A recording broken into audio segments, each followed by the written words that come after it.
Sino ang hinahanap ninyo? Si Jesus. Ako po si Jesus. Karap nila si Judas na nagkaroon sa kanya. Nagsabihin ni Jesus na siya na napaulong sila at nabuwal sa lupa. Muli siyang nagtanong. Sino nga ba ang hinahanap ninyo? Si Jesus na taga-Nazaret. Sagot nila. Sinabi ko na sa inyo, ako si Jesus. Kung ako ang hinahanap ninyo, hayaan ninyo umalis ang mga taong ito. Wika niya. Sinabi nito upang matupad ang kanyang salita.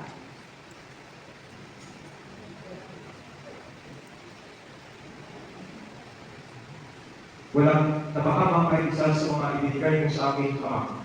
Dinunod ni Simon Pedro ang kanyang tapak at tinaga ang nagiging na pinakapulong sa Pedro. Natigpas sa kantay niya ng inyo na ang pangalan Marco. Sinabi ni Jesus kay Pedro. Isalo mo ang iyong tabak. Dapat kong inumin ang kalis ng paghihirap na ibinigay sa akin ng Ama. Si Jesus itinakip at tinapos sa mga bantay na Hudyo at ang pangkat ng mga kawal sa pangumulo ng kanilang kapitan. Siya kinalabunan kay Anas na pinanay kay Paz na pinakapulong sa sacerdote ng panahong iyon. Si Caiaphas ang nagpayo sa mga Hudyo na mas mabuti para sa kanila na isang tao lamang ang mamamagay ng alang-alang sa mga. Si Simon Pedro at kanyang pangalagad ay sumunod kay Jesus. Kilala ang pinakapulong sa sacerdote ang alagad na iyon. Kaya nakapasok siya kasama ni Jesus sa patio ng bahay ng pinakapulong sa sacerdote. Naiwan naman si Pedro sa labas ng pintuan. Lumabas ang alagad na kilala ng pinakapulong sa sacerdote. Pinausap ang dalagang nagbabantay sa pinto at pinapasok si Pedro. Si Pedro ay tinanong ng dalaga. Hindi ba't isa ka sa mga alagad ng tao iyan? Hindi, sagot si Pedro. Maminaw noon kaya nagpabagang huli ng mga anjing at mga bantay at tumayo sa paligid ng siga upang magpalinis. Nakihalo si Pedro at nagpalinis din. Si Jesus ay tinanong ng pinakapulong sa sacerdote tungkol sa kanyang mga alagad at sa kanyang tinuturo. Sumagot si Jesus. Kaya akong magsalita at samadya. Lagi akong nagtuturo sa mga sinagoga at sa templo ng mga Hudyo. Wala akong sinabing panihid. Bakit ako ang tinatanong ninyo? Ang tanongin ninyo ay ang mga nakarinig sa akin. Alam nila kung ano ang sinabi. Pagkasabi nito, siya ay sinampal ng isa sa mga bantay na naroon. Bakit mo sinasabi ng ganyan? Ang pinakapulong sa sacerdote. Tanong niya, sinagot siya ni Jesus. Kung nagsalita ako ng masama, patunayan mo. Ngunit kung mabuti ang sinabi ko, bakit mo ako sinampal? Si Jesus na nakatapos na noon ay pinadala ng anak kay Caiaphas, ang pinakapulong sa sacerdote. Samantala, naroon pa si Simon Pedro at nagpapalinis. Siya ay tinanong niya. Hindi ba't alagad kami ng tao iyan? Hindi, sagot ni Pedro. Tinanong naman siya ng isa sa mga alipin ng pinakapulong sa sacerdote, ang kamag-anak ng lalaking hindi patalya ng kanya. Hindi ba ikaw ang nakita kong kasama ni Jesus sa halamanan? Muling tinagway ni Pedro, siya naman magpinawag ng manok. Mula sa bahay ng Caiaphas, si Jesus ay dinala nila sa palasyo ng gobernador. Umaga na noon. Hindi pumasok ang mga Hudyo sa palasyo ng gobernador.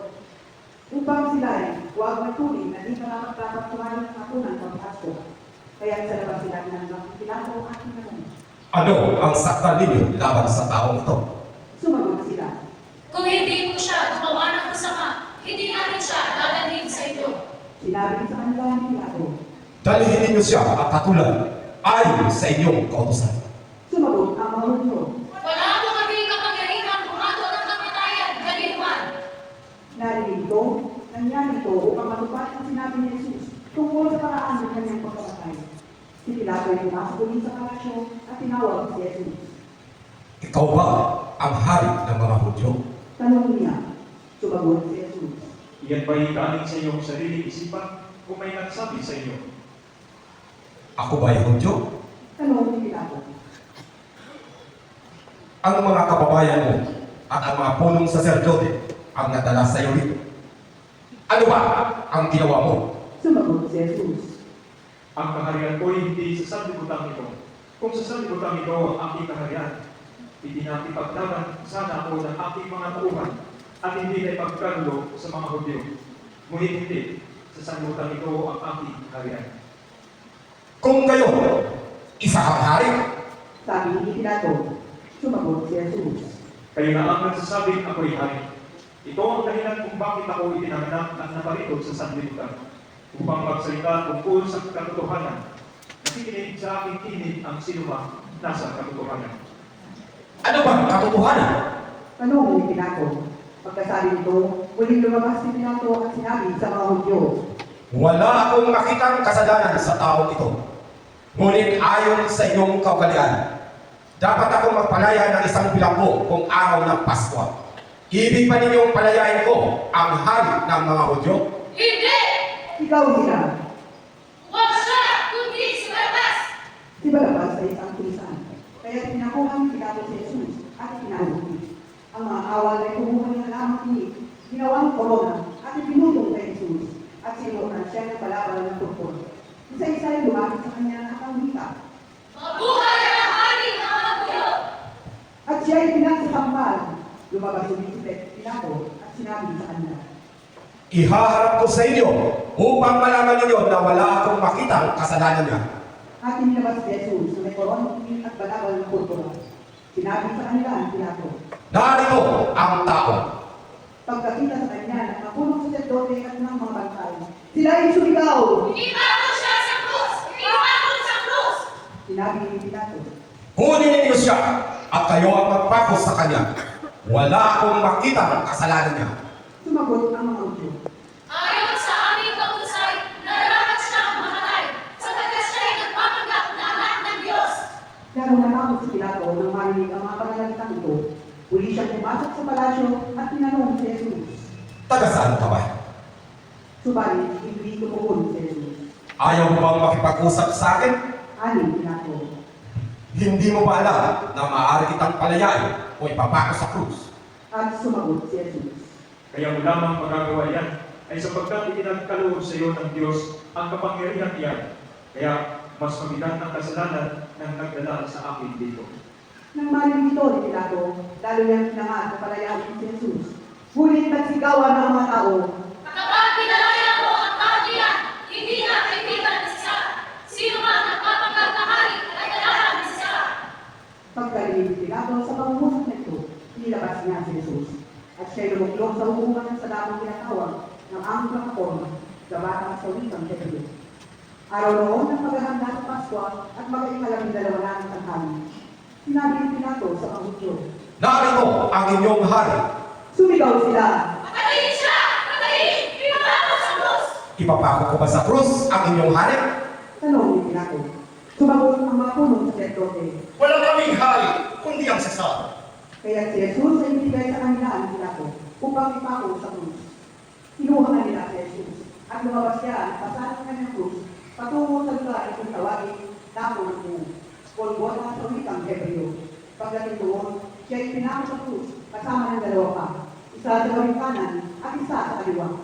Sumulat si Pilato ng ganitong pangungusap at ipinalagay sa krus. Si Jesus na taga-Nazaret, ang hari ng mga Hudyo. Nasusulat ito sa mga wikang Hebreo, Latin at Griego, at marami sa mga Hudyo ang nakabasa nito, sapagkat malapit sa lungsod ang dakong pinagpakuan ng Jesus. Kaya sinabi ng mga punong sacerdote kay Pilato, Huwag ninyong isulat na hari ng mga Hudyo, kundi sinabi ng tao ito, ako ang hari ng mga Hudyo.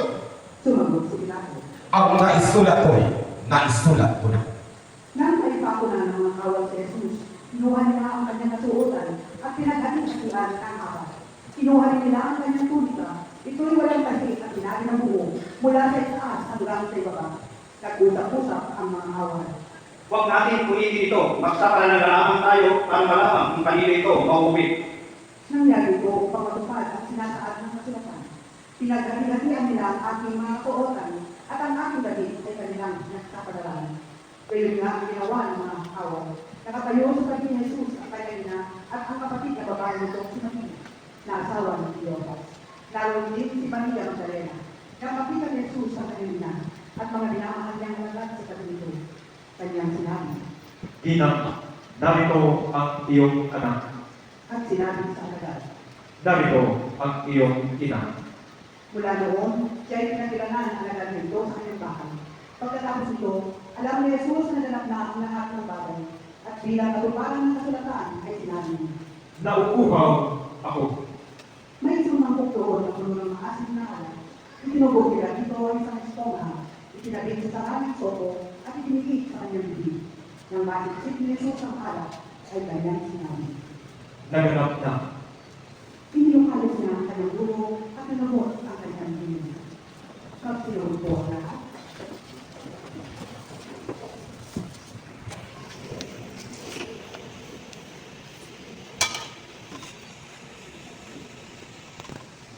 Tumayo. Noong araw ng Panganta at ayaw ng mga Hudyo na manatili sa krus sa mga bangkay sa araw ng pamangkin, sapagkat nakila ang araw ng pamangkinan ito. Kaya pinili nila kay Pilato ay pabali nito ang nabigti ng may pinako sa krus at alisin doon ng mga bangkay. Naparoon na ang mga awal at pinali ang mga bigti ng dalawang pinakong katabay ni Jesus. Ngunit pagdating nila kay Jesus at nakitang patay na siya, hindi na nila pinali ang bigti. Subalit, inulos ng isa sa mga kawal ang kadinilan ni Jesus at biglang dumaloy ang dugo at tubig. Ang nakakita nito ay nagkapakto na tunay ang kanyang patutuo at alam niya ang katotohanan ng sinabi niya upang gayon maniwala. Nangyari ang mga ito upang matupad ang sinasabi ng kasulatan. Walang nababali sa man sa kanyang mabuto. At sinabi naman ng ibang bahagi ng kasulatan, pagmamasdan nila ang kanilang inulos. Pagkatapos ito, si Jose na taga-Arimatea ay nagsadya kay Pilato upang humingi ng pahintulot na makuha ang bangkay ni Jesus. Si Jose ay isang alagad ni Jesus, ngunit paligid na naman dahil sa takot sa mga Hudyo. At pinahintulutan siya ni Pilato. Kaya kinuha ni Jose ang bangkay ni Jesus, sumama sa kanya si Nicodemo. May dalang pabango, mga sandaang gisra ng pinaghalong hila at halo. Siya ay nagsadya kay Jesus ang gabi. Kinuha nila ang bangkay ni Jesus at sinagyan ng pabango habang pinatalog sa kayong dito. Ayon sa kaugalian ng mga Hudyo. Sa pinagpatuan kay Jesus ay may isang halamanan at dito ay may isang bagong libingan ng tipa ng pagkilinan. Dahil doon araw ng paghahanda ng mga Hudyo at dahil sa malapit naman ang libingan ito, doon nila inilibing si Jesus. Ang mabuting balita ng Panginoon. Pinupuri ka namin, Panginoong Heso Kristo. Sa kahoy na krus na banal ni Jesus na buong mahal, nalupig ang kamatayan at sa muling pagkabuhay, ang pag-asa ay suminay. Puri at ipagdamal ang Panginoong mahal, ang alang buhay, anak nating daan, Espiritong Taglay.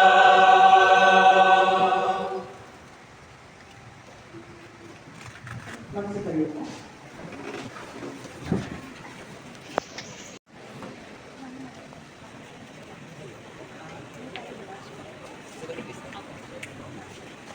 Pwede na po pumila doon sa kanila, sa bandang kanan.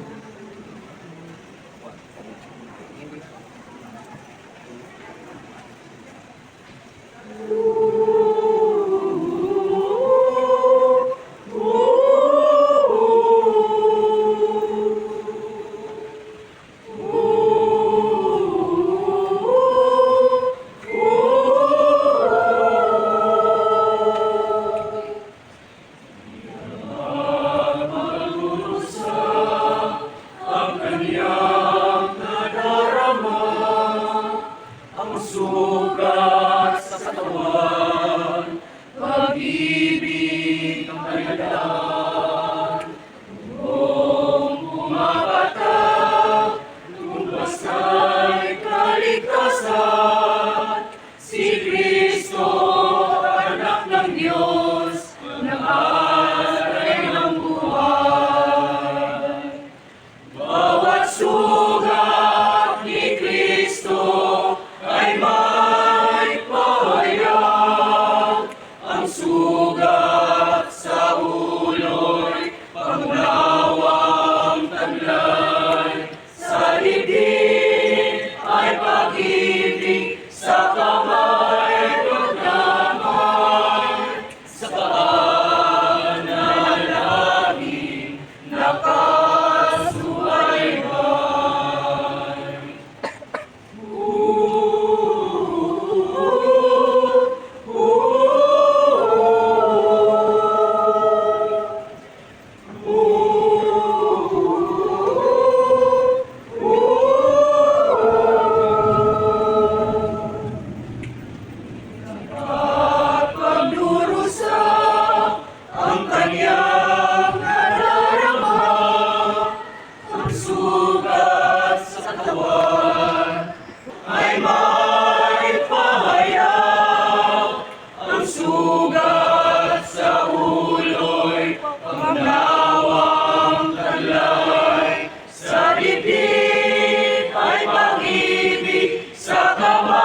marching to our glowing day, to freedom and victory, to God's light and endless glory.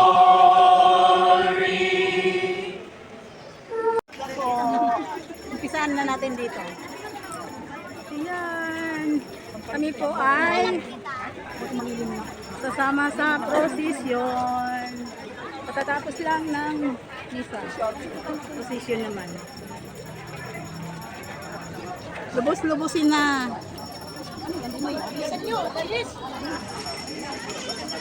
Sunod na tayo, sunod na.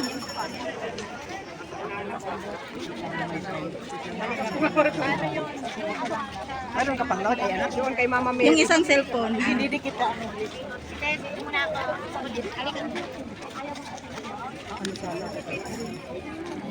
Hahataw tayo sa ano.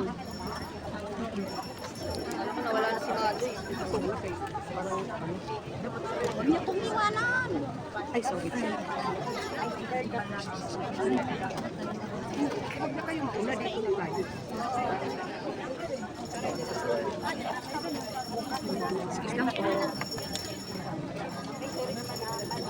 Pero grabe pa rin ang init, no? Kaya walang Mag-aalas kita nakita sa mag-aalas. Pasok na yun. Tinta ng harap.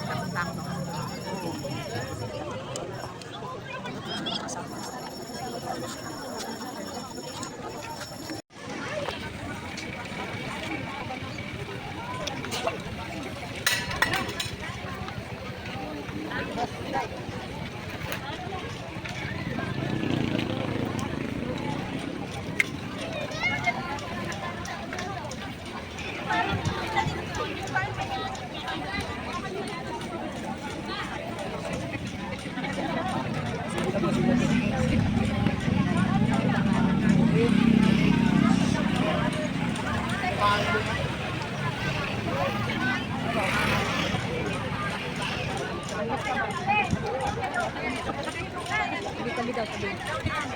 Yung sa kabilang ano lang, linya. Huwag daw lumagpas sa kabilang linya lang. Huwag daw dito. Ito daw pinakabagay.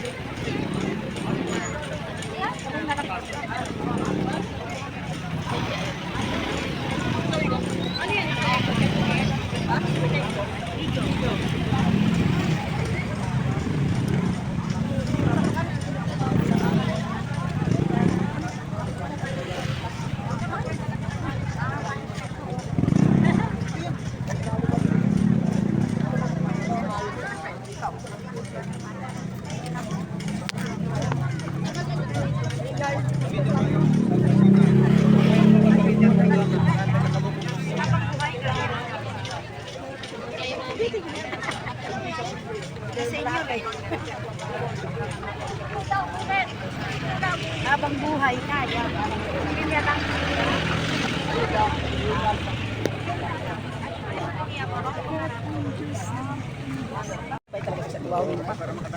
Tibay.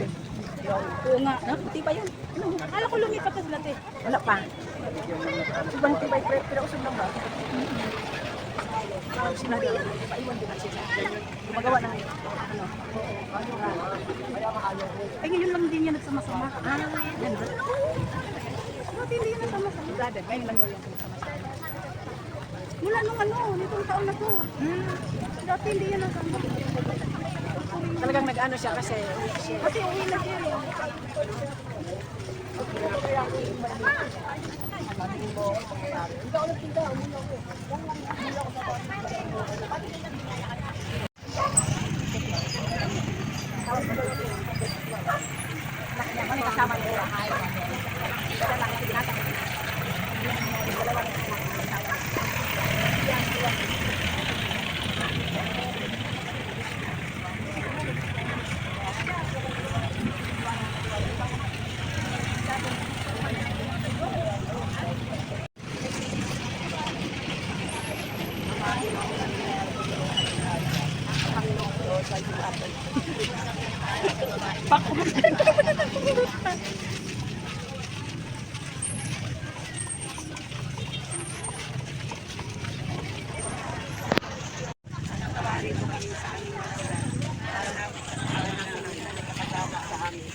iyo. Bukod kang pinagpala sa babaeng lahat at pinagpala naman ang iyong anak na si Jesus. Santa Maria, Ina ng Diyos, panalangin mo kaming makasalanan, ngayon at kung kami mamamatay. Amen. Aba, Ginoong Maria, napupuno ka ng grasya, ang Panginoong Diyos ay sumasa iyo. Bukod kang pinagpala sa babaeng lahat at pinagpala naman ang iyong anak na si Jesus. Santa Maria, Ina ng Diyos, ipanalangin mo kaming makasalanan, ngayon at kung kami mamamatay. Amen. Aba, Ginoong Maria, napupuno ka ng grasya, ang Panginoong Diyos ay sumasa iyo. Bukod kang pinagpala sa babaeng lahat at pinagpala naman ang iyong anak na si Jesus. Santa Maria, Ina ng Diyos, ipanalangin mo kaming makasalanan, ngayon at kung kami mamamatay. Amen. Aba, Ginoong Maria, napupuno ka ng grasya, ang Panginoong Diyos ay sumasa iyo. Bukod kang pinagpala sa babaeng lahat at pinagpala naman ang iyong anak na si Jesus. Santa Maria, Ina ng Diyos, ipanalangin mo kaming makasalanan, ngayon at kung kami mamamatay. Amen. Aba, Ginoong Maria, napupuno ka ng grasya, ang Panginoong Diyos ay sumasa iyo. Bukod kang pinagpala sa babaeng lahat at pinagpala naman ang iyong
Kristo, anak ng Diyos.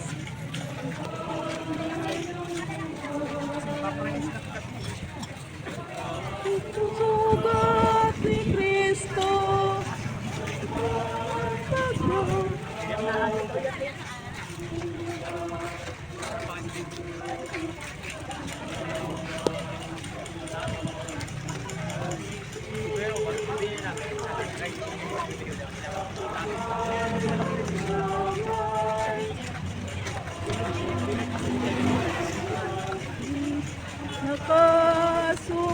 Nakasubaybay. Sugat ni Kristo.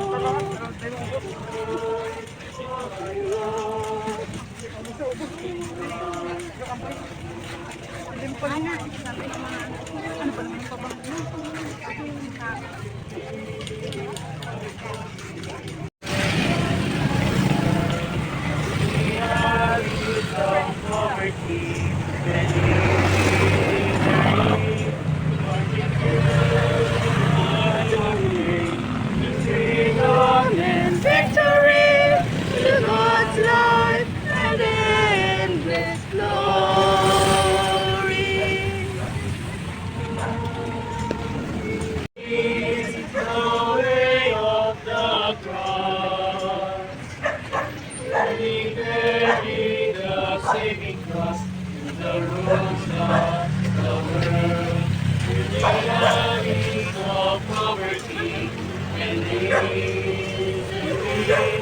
marching to our throne day, to freedom and victory, to God's life and endless glory. Susundin.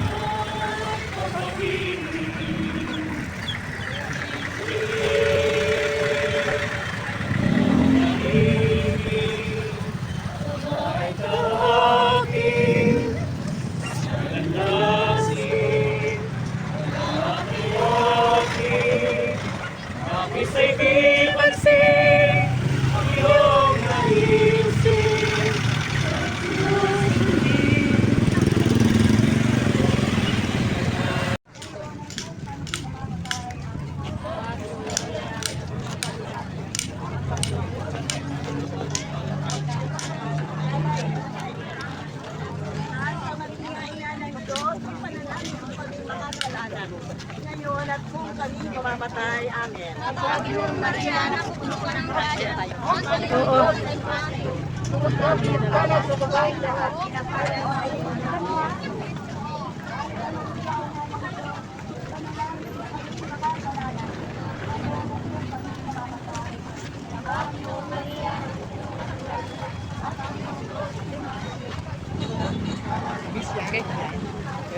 Oo, ayan nga.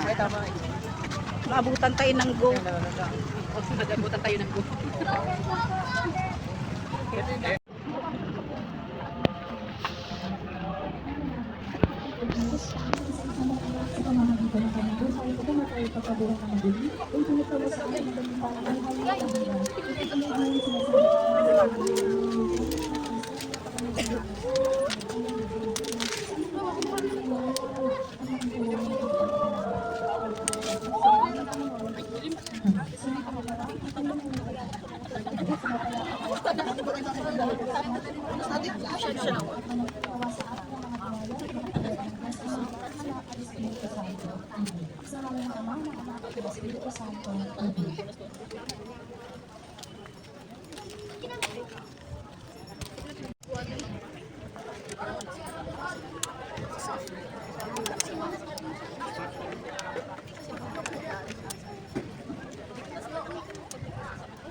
Para sa intensyon ng ating simbahan ng Santo Papa at panalangin natin ang kamanaming. Kamanaming, sumasalamat ka sa may gawa sa amin ay sundin ang loob mo at ito sa lupa para bigyan mo kami yung aming Ayon mo kami sa aming mga sala, para ang mapatawad namin sa nagkakasala sa amin.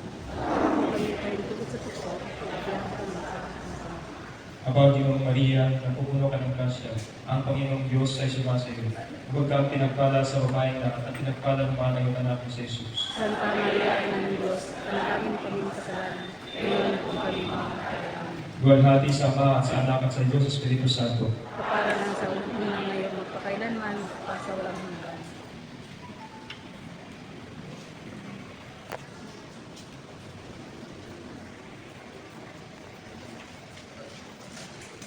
Sa ngalan ng Ama, ng Anak, at ng Espiritu Santo. Amen.